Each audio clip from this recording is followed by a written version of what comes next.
আন্তর্জাতিক অপরাধ ট্রাইব্যুনালে দ্রুতই বিচার শুরুর আশা চিফ প্রসিকিউটরের। শেখ হাসিনার বিরুদ্ধে আরও দুটি অভিযোগ। সরকারি চাকরিদের সম্পদের হিসাব জমা ৩০ নভেম্বরের মধ্যে, জানালেন জনপ্রশাসন সচিব। অনিয়ম পেলে ব্যবস্থার ঘোষণা। তিন পার্বত্য জেলায় চলছে অবরোধ, পরিস্থিতির উন্নতিতে রাঙামাটিতে ১৪৪ ধারা প্রত্যাহার, থমথমে খাগড়াছড়ি বান্দরবান। বাংলাদেশের রাজনৈতিক দলগুলোর সঙ্গে সম্পর্ক উন্নয়ন করতে চায় ভারত, বিএনপি মহাসচিবের সঙ্গে ভারতীয় হাই কমিশনারের বৈঠক। বৃহত্তর স্বার্থেই ভারতে ইলিশ রপ্তানির সিদ্ধান্ত, বাজারে প্রভাব পড়বে না, বাণিজ্য উপদেষ্টা এমন দাবি করলেও আড়তে দাম চড়া। এবং যুক্তরাষ্ট্রে কোয়াড সম্মেলনের সাইড লাইনে মোদি বাইডেন বৈঠক, বাংলাদেশ পরিস্থিতি নিয়ে আলোচনা, স্থিতিশীলতার আশা। দর্শক, সংবাদ সন্ধ্যায় শুনছিলেন একেএস টিএমটি বার সংবাদ শিরোনামগুলো। সঙ্গে থাকছি আমি তানসিয়া জুথি। বিচারক নিয়োগ সম্পন্ন হলে দ্রুততম সময়ের মধ্যে আন্তর্জাতিক অপরাধ ট্রাইব্যুনালের পূর্ণাঙ্গ কার্যক্রম শুরু হবে বলে জানিয়েছেন চিফ প্রসিকিউটর তাজুল ইসলাম। রোববার দুপুরে সংবাদ সম্মেলনে তিনি আরও জানান, ছাত্র জনতার আন্দোলনে শেখ হাসিনাকে প্রধান আসামি করে ৭৭ জনের বিরুদ্ধে গণহত্যার আরও দুটি অভিযোগ জমা পড়েছে। এছাড়া ট্রাইব্যুনালে ডক্টর ইশিতা গুমের অভিযোগে র্যাবের বিরুদ্ধে অভিযোগ দাখিল হয়েছে বলেও জানান চিফ প্রসিকিউটর।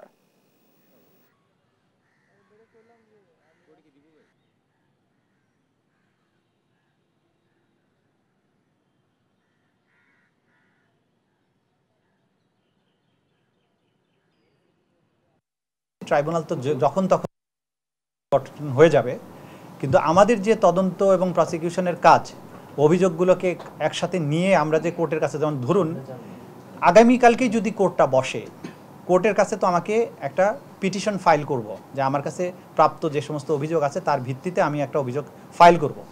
তো সেটার জন্য আগের থেকে তো আমার প্রিপারেশন লাগবে। সুতরাং তদন্ত সংস্থা এবং প্রসিকিউশনের কাজ বসে নেই। ১৫ লাখ সরকারি কর্মকর্তা কর্মচারীকে আগামী ৩০ নভেম্বরের মধ্যে সম্পদের বিবরণী জমা দিতে হবে বলে জানিয়েছেন জনপ্রশাসন সচিব ডক্টর মোখলেসুর রহমান। দুপুরে সচিবালয়ে জনপ্রশাসন মন্ত্রণালয়ের সভাকক্ষে এক সংবাদ সম্মেলনে এ তথ্য জানান তিনি। জনপ্রশাসন সচিব জানান, সম্পদ বিবরণীতে অনিয়ম পেলে অপরাধের মাত্রা অনুযায়ী তিরস্কার ও চাকরি থেকে বরখাস্ত হতে পারে। প্রতি বছর ৩১ ডিসেম্বরের মধ্যে সম্পদের বিবরণী জমা দিতে হবে। এবছর দিতে হবে ৩০ নভেম্বরের মধ্যে। সিলগালা খামে সংশ্লিষ্ট কর্তৃপক্ষের কাছে এর হিসাব জমা দিতে হবে। ভুল তথ্য থাকলে ১৯৭৯ বিধিমালা অনুযায়ী শাস্তি দেওয়া হবে। সব সরকারি কর্মকর্তা কর্মচারীর জন্য এটি প্রযোজ্য হবে বলেও জানান জনপ্রশাসন সচিব।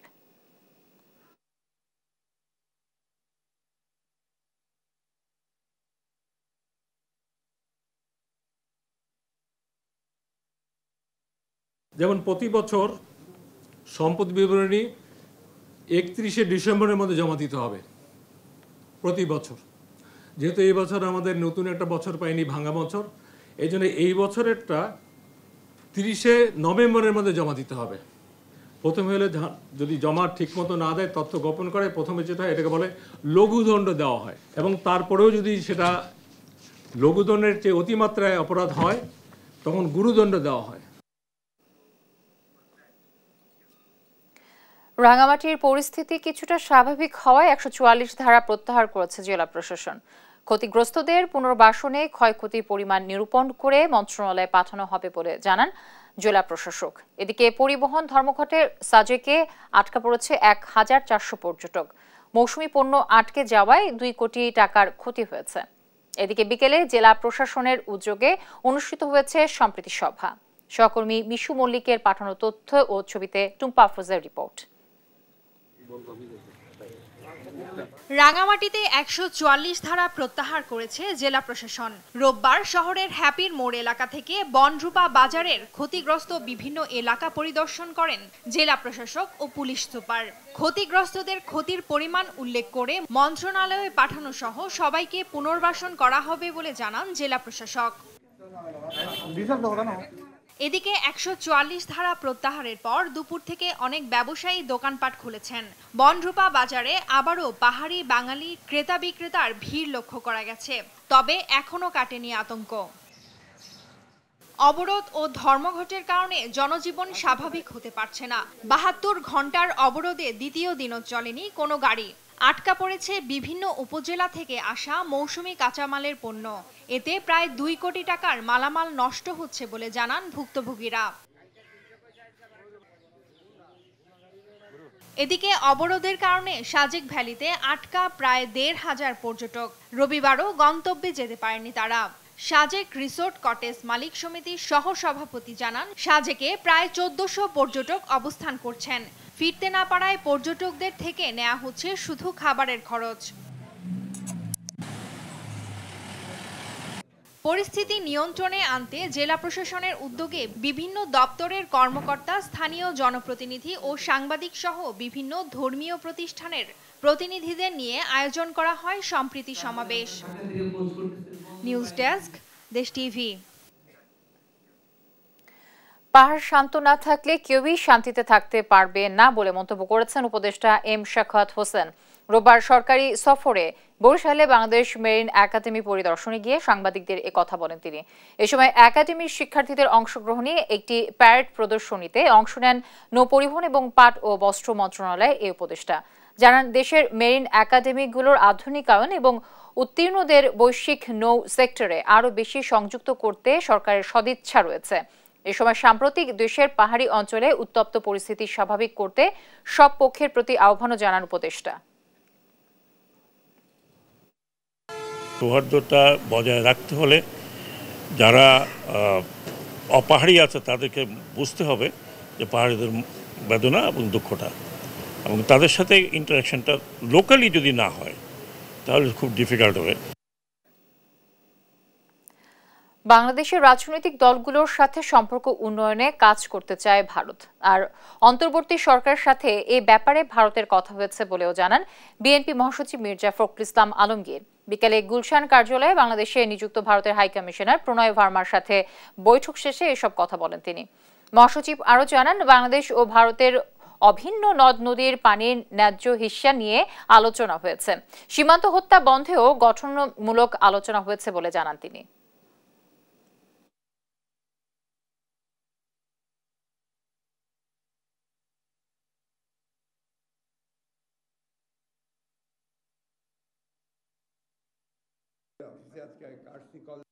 আমাদের সঙ্গে BNP as a political party, আমাদের সঙ্গেও তারা তাদের দেশের রাজনৈতিক দলগুলোর যে সম্পর্ক সেটাকে দৃঢ় করতে চান, এই অবস্থা তারা তৈরি করছেন।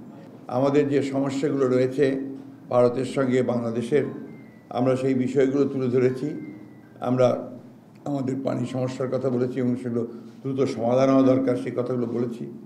আমাদের সীমান্তে হত্যা বন্ধ করার প্রয়োজন, সে কথাগুলো আমরা তাদেরকে বলেছি। আওয়ামী লীগের এ দেশে রাজনীতি করার অধিকার নেই বলে মন্তব্য করেছেন বিএনপির স্থায়ী কমিটির সদস্য মেজর অবসরপ্রাপ্ত হাফিজ উদ্দিন আহমেদ। নির্বাচন সংশ্লিষ্ট সংস্কার দ্রুত শেষ করে নির্বাচন দিতে অন্তর্বর্তী সরকারের প্রতি আহ্বানও জানান তিনি। এ সময় বাংলাদেশকে নিজের মতো থাকতে দিতে ভারতের প্রতি আহ্বানও জানিয়েছেন মেজর হাফিজ। সাইফুর রিপনের প্রতিবেদনে বিস্তারিত। জাতীয়তাবাদী তরুণ দলের প্রতিষ্ঠাবার্ষিকী উপলক্ষে বিএনপির প্রতিষ্ঠাতা জিয়াউর রহমানের সমাধিতে নেতাকর্মীদের নিয়ে শ্রদ্ধা জানান দলের উপদেষ্টা জয়নুল আবদিন ফারুক। পরে তিনি বলেন, ছাত্র জনতার আন্দোলন বিতর্কিত করতে ষড়যন্ত্র হচ্ছে। মানুষের আস্থা বাড়াতে অন্তর্বর্তী সরকারকে নির্বাচনের রোডম্যাপ ঘোষণার আহ্বানও জানান জয়নুল আবদিন ফারুক। অনতি বিলম্বে সরকারের নির্বাচনে একটা ম্যাপও এই জঞ্জাল দূরীভূত করার সাথে সাথে একটা ম্যাপও পরিষ্কার করা উচিত, তাতে জনগণের মধ্যে আস্থা আসবে।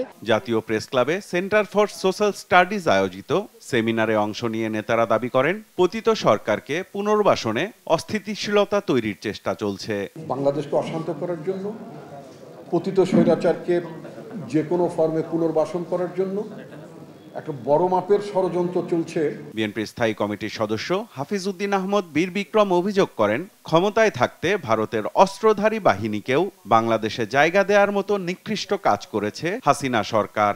যারা রাজপথের সাধারণ মানুষকে খড়কুটার মতো গুলি করে উড়িয়ে দিয়েছেন, যাদের কারণে ভারতীয় সেনাবাহিনীর সদস্যরা বাংলাদেশে অবাধ বিচরণ করেছে, তাদের কেউ কেউ ক্যান্টনমেন্টে আশ্রয় নিয়েছে 5ই আগস্টের পরে, তাদেরকে সেফ প্যাসেজ ফিরিয়ে দেওয়া হয়েছে। এইভাবে দেশের জনগণের জন্য অবমাননাকর এত কর্মকাণ্ড যে রাজনৈতিক দলগুলো, সেই আওয়ামী লীগের বাংলাদেশে রাজনীতি করার কোনো অধিকার নাই বলে আমরা মনে করি। এই বছরের বছর 10-20 বছর সংস্কারে লাগাবেন না, অতি অল্প সময়ের মধ্যে নির্বাচনী ব্যবস্থা সংস্কার করে একটি সুষ্ঠু নির্বাচন দেন, জনগণ ভালো লোককে বেছে নেবে। সাফ জানিয়ে দেন, ভারতের ভালো প্রতিবেশী হয়ে থাকতে চায় বাংলাদেশ। আমাদের কথা হলো আমরা বাংলাদেশ ভারতের সাথে বন্ধুত্বপূর্ণ সম্পর্ক চাই, ভালো সম্পর্ক চাই, but please leave us alone. আমাদেরকে আমাদের মতো থাকতে দেন। আমরা গরিব দেশ হোক, মধ্যম আয়ের দেশ হোক, যেই দেশে যাই হোক, আমরা আমাদের মতো থাকি। আমাদের দিকে সেন দৃষ্টি দিয়ে দৃষ্টিপাত করবেন না। আপনারা আপনাদের ভালো চাই, আপনাদের মঙ্গল চাই, আপনারাও আমাদের মঙ্গল কামনা করুন। এদিকে দলের ভারপ্রাপ্ত চেয়ারম্যান তারেক রহমানের নির্দেশনায় কক্সবাজারে গণ আন্দোলনের শহীদ নুরুল মোস্তফা, তানভীর সিদ্দিকী ও ওয়াসিম আকরামের শোকাহত পরিবারকে সহমর্মিতা জানিয়েছে আমরা বিএনপি পরিবার। তত্ত্বাবধায়ক সরকারকে বলবো তারা যেন খুব দ্রুত এদের একটি বিচারের আওতায় নিয়ে আসে এবং বিচারের সম্মুখীন করে। সাইফুল রিপন, দেশ টিভি, ঢাকা। বৃহত্তর স্বার্থ চিন্তা করেই ভারতে ইলিশ রপ্তানির অনুমোদন দিয়েছে সরকার, জানালেন অর্থ ও বাণিজ্য উপদেষ্টা ডক্টর সালেহ উদ্দিন আহমেদ। রপ্তানির পরিমাণ বেশি নয় জানিয়ে বাজারে কোনো প্রভাব পড়বে না বলেই মনে করেন তিনি। আর ভারতের বিশেষ অনুরোধেই ইলিশ রপ্তানির অনুমতি দেওয়ার কথা জানান মৎস্য ও প্রাণী সম্পদ মন্ত্রণালয়ের উপদেষ্টা ফরিদা আক্তার। নূপুর মাহমুদকে সঙ্গে নিয়ে মোহাম্মদ সাকিবের রিপোর্ট।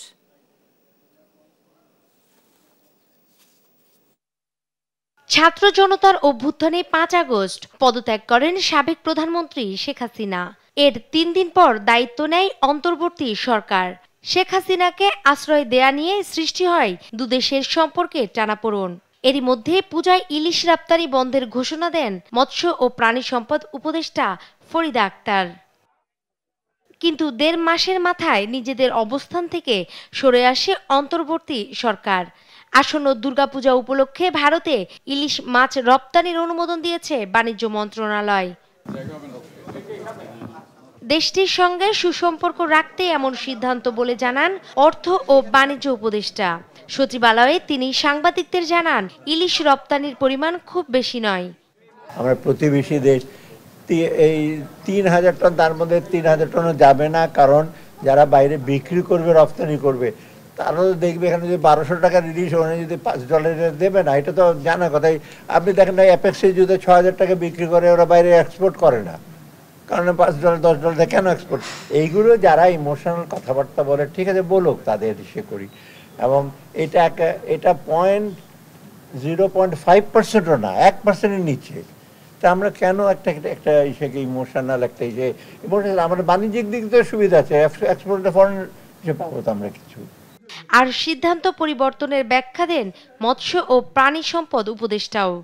এখন ওরা বলছে দুর্গাপূজাকে কেন্দ্র করে তারা বিশেষ যে অনুরোধ পেয়েছে, সেই অনুযায়ী যদি তারা করে থাকে, সেটা তো আমি জোর করে কিছু করতে পারবো না।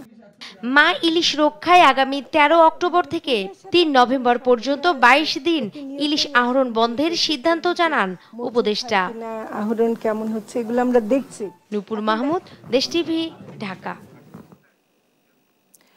দুর্গাপূজা উপলক্ষে ভারতে ইলিশ রপ্তানির খবরে একদিনেই কেজিতে দাম বেড়েছে 150 থেকে 200 টাকা।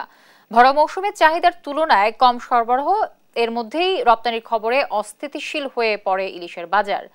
ক্রেতারা বলছেন যে আগে দেশের মানুষের চাহিদার গুরুত্ব দেওয়া প্রয়োজন। সহকর্মী শরীফ আহমেদের রিপোর্ট, জানাচ্ছেন আপন আপু। শনিবার ভারতে 3000 টন ইলিশ রপ্তানির কথা জানিয়ে আদেশ জারি করে বাণিজ্য মন্ত্রণালয়।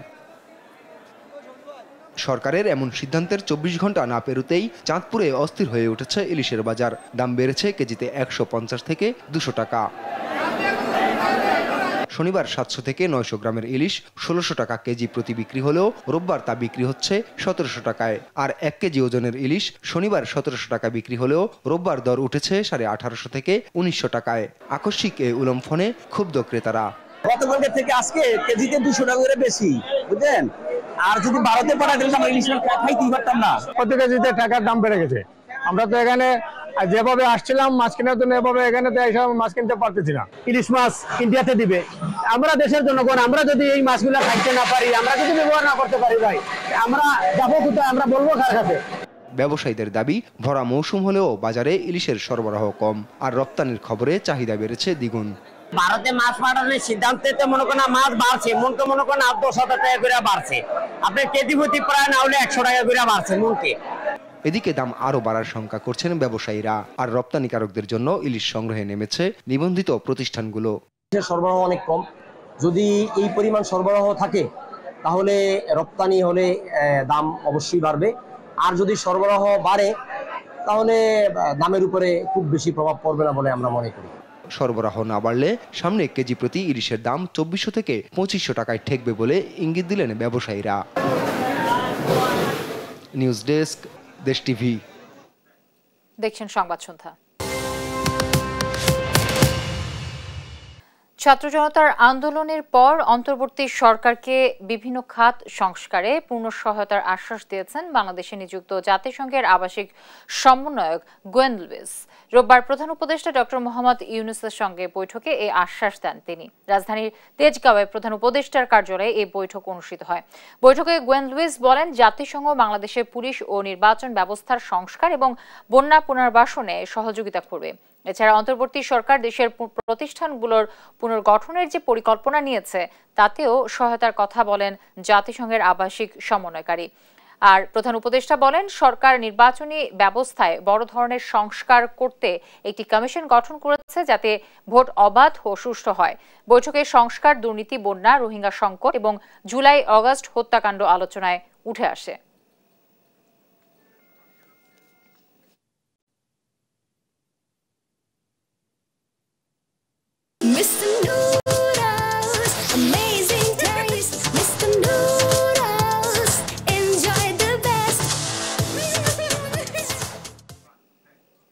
দেখছেন সংবাদ সন্ধ্যা। টানা 112 দিন পর খুলেছে প্রাচ্যের অক্সফোর্ড ঢাকা বিশ্ববিদ্যালয়। সকাল থেকেই ক্লাস শুরু হয় বিভিন্ন বিভাগে। লম্বা বিরতির পর ক্লাসে ফিরে উচ্ছ্বসিত শিক্ষার্থীরা। ক্যাম্পাসে লেজুর ভিত্তিক ছাত্র রাজনীতি বন্ধ করে দ্রুত ডাকসু নির্বাচন চান শিক্ষার্থীরা।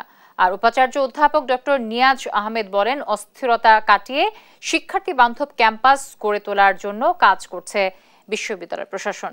মাজহারুল ইসলামের রিপোর্ট। শিক্ষার্থীদের পদচারণায় প্রাণ ফিরেছে ঢাকা বিশ্ববিদ্যালয়ে। আড্ডায় মুখর ছিল অপরাজয় বাংলা, টিএসসি, রাজু ভাস্কর্য। প্রাণের ক্যাম্পাসে খোশ গল্পে মেতেছেন সহপাঠীরা। সকাল থেকে বিভিন্ন বিভাগে শুরু হয় ক্লাস। প্রথম দিনে উপস্থিতি কম থাকলেও নির্ধারিত সময়ে শুরু হয় শিক্ষা কার্যক্রম। দীর্ঘদিন পর ক্লাসে ফিরতে পেরে উচ্ছ্বাস প্রকাশ করেন শিক্ষার্থীরা। 112 দিন পর আমরা আজকে ক্লাসে ফিরতে পেরেছি, এটা খুবই শান্তি একটা বিষয় আমাদের কাছে। আমাদের বন্ধুদেরকে আমরা ফিরে পেয়েছি, আবার নতুন করে দেখা হচ্ছে। 112 দিন পর ক্লাস শুরু হয়েছে, ভালো লাগতেছে অনেক। সবাই ক্লাসে আসতেছে, অনেকদিন পর ক্লাস করতেছি। শিক্ষার্থীরা জানান, ক্যাম্পাসে লেজুর ভিত্তি রাজনীতি চান না তারা। ডাকসুকে সক্রিয় করতে দ্রুতই নির্বাচন চান তারা। প্রয়োজনীয়তা অবশ্যই আছে। ছাত্র সংসদ বিষয়টা খুব সুন্দর এবং আমরা দেখেছি ছাত্র সংসদগুলোই আসলে ন্যায় নীতি নিয়ে সবসময় কথা বলে। ডাকসু একটা অপরিহার্য দাঁড়িয়েছে এবং খুব দ্রুত, কারণ এই মুহূর্তে বিশ্ববিদ্যালয়ে একটা কোনো ধরনের শিক্ষার্থী প্রতিনিধি না থাকায় শিক্ষকরা শিক্ষার্থীদের ফেস করতে ভয় পাচ্ছে। এদিকে আন্দোলন ও নিহতদের স্মরণে 1 মিনিট নীরবতা পালন করা হয়। এরপর উপাচার্য অধ্যাপক ডক্টর নিয়াজ আহমেদ জানান, শিক্ষার্থী বান্ধব ক্যাম্পাস গড়ে তুলতে কাজ করছে বিশ্ববিদ্যালয় প্রশাসন। সামনে বড় মাপের চ্যালেঞ্জ রয়েছে। কিছু সময় আমরা পড়াশোনার মধ্যে থাকতে পারিনি, সেটি কি করে দ্রুত পুষিয়ে নেওয়া যায় সে বিষয়ে আমাদের কিছু পরিকল্পনা আছে। ছাত্র শিক্ষক সবাই কঠিন মনস্তাত্ত্বিক এবং শারীরিক স্ট্রেসের মধ্য দিয়ে, একটা ট্রমার মধ্য দিয়ে এই পর্যায়ে এসছেন। আমরা সেই ট্রমা এবং সার্বিক মানসিক এবং শারীরিক কল্যাণের জন্য কিছু বিশেষ ব্যবস্থা নেওয়ার চেষ্টা করছি। একাডেমিক কার্যক্রমে অংশ নিয়ে আনন্দিত শিক্ষকরাও। আর কলা অনুষদের ডিন অধ্যাপক ডক্টর সিদ্দিকুর রহমান খান জানান, দ্রুতই শুরু হবে পরীক্ষা কার্যক্রম। প্রত্যেকটা ক্লাসে আমি আমাদের ছেলে শিক্ষার্থীদের থেকে মেয়ে শিক্ষার্থীদের উপস্থিতিটা আমি প্রত্যেকটা ক্লাসেই বেশি দেখি। আমাদের পরীক্ষা সংক্রান্ত একটা সিদ্ধান্ত আছে, সেটি হলো যে আজকে 22 তারিখ এবং এই 22 তারিখ থেকে ন্যূনতম 10 দিন আগামী 10 দিন এটা পরীক্ষার জন্য শিক্ষার্থীদের একটা প্রস্তুতিমূলক সময় আমরা দিব। শিক্ষকদের পেনশন স্কিম বাতিল এবং শিক্ষার্থীদের কোটা আন্দোলনকে কেন্দ্র করে গেল 1 জুলাই থেকে অনির্দিষ্টকালের জন্য বন্ধ হয়ে যায় ঢাকা বিশ্ববিদ্যালয়। মাজহারুল ইসলাম, দেশ টিভি, ঢাকা। দেখছেন সংবাদ সন্ধ্যা। বাংলাদেশ প্রসঙ্গে মার্কিন প্রেসিডেন্ট জো বাইডেনের সঙ্গে আলোচনা হয়েছে ভারতীয় প্রধানমন্ত্রী নরেন্দ্র মোদীর। যুক্তরাষ্ট্রে সফররত মোদী এই বিষয়টি তুলেন এবং বলেন ভারতের পররাষ্ট্র সচিব বিক্রম মিস্ত্রি। এমনকি কোয়াড সম্মেলনেও এবার জায়গা করে নেয় বাংলাদেশ প্রসঙ্গ। বিস্তারিত লুৎফর কবিরের রিপোর্টে।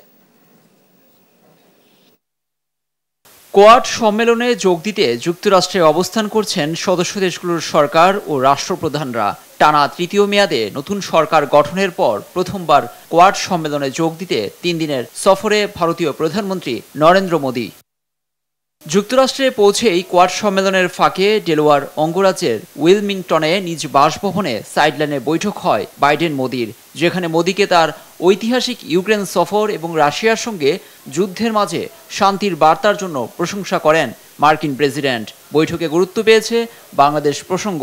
বিষয়টি নিশ্চিত করেছেন ভারতের পররাষ্ট্র সচিব বিক্রম মিস্ত্রি। পররাষ্ট্র সচিবের বরাতে রোববার ভারতীয় বার্তা সংস্থা ANI জানিয়েছে এবারের কোয়াড সম্মেলনে বাংলাদেশের চলমান পরিস্থিতি জায়গা করে নিয়েছে। নিউ ইয়র্কে সংবাদ সম্মেলনে এ নিয়ে সাংবাদিকদের প্রশ্নের মুখে পড়েন বিক্রম মিস্ত্রি। আলোচনায় এই অঞ্চলের পাশাপাশি বাংলাদেশের প্রসঙ্গ উঠে এসেছে বলেও জানান তিনি। এদিকে বৈঠক শেষে সংবাদ সম্মেলনে যোগ দেন সদস্য দেশের নেতারা, যেখানে শান্তির আহ্বান জানান নরেন্দ্র মোদী। এদিকে ভারতীয় প্রশান্ত মহাসাগরীয় অঞ্চলের নেতৃত্বস্থানীয় 4 দেশের কোয়াড জোট নিয়ে চীনের উদ্বেগ বরাবরই। তবে একসময় এই জোট বিলীন হয়ে যাবে এমনটাই বলে এসেছিল চীন। এই পরিস্থিতিতে কোয়াড টিকিয়ে রাখার উপর গুরুত্ব দেন বাইডেন। লুৎফর কবির, নিউজ ডেস্ক, দেশ টিভি। দেখছেন সংবাদ সন্ধ্যা।